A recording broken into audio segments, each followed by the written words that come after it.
That's why I talk about the MAGA Republicans. This is not your father's Republican Party, as I said before. MAGA Republicans are threatening to default on the national debt. Keep talking about the national debt and the $1 trillion debt. It took 200 years to accumulate that debt. It's not recent debt. This is all the debt that's been accumulating interest on the debt for over 200 years. And by the way, President Trump, when he was president, in 4 years, he increased the national debt by 25%. Just in 4 years. Remember that multi-billion-dollar tax break? Did you get any of it? Raise your hand if you got any of it. No, I'm serious.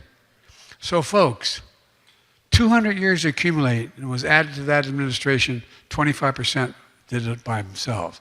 I met with the new speaker, as I said, of the House on how we should proceed to settle our differences without jeopardizing the full faith and credit of the United States of America. We have never reneged on that debt. Now they're telling me if I don't do what they want, cut Social Security, whatever they propose, then they're going to renege on the debt. Every single major economic institution, conservative or liberal, says that will cause a massive recession, and put us in the hole for a long, long time. Well, folks, here's what I said.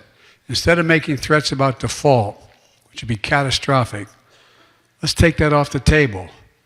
Let's, as I said in the beginning, let's have a conversation about how to grow the economy, lower costs, and reduce the deficit.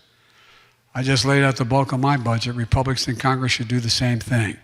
Then we can sit down and see where we disagree. My Republican friends said they want to reduce the deficit, but they did the math. We did the math on what they've put forward so far. And our estimate, I'm happy to be proven wrong, my plan is going to reduce the deficit by $3 trillion over 10 years. Based on what we know so far about their plan, it's going to explode the deficit by more than $3 trillion over the next 10 years. If I'm wrong, show me.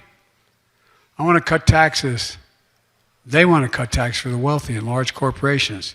Take away the power we just gave Medicare to negotiate lower drug prices. Look, and that would, as I said, would cut the deficit significantly, $160 billion, just by doing that.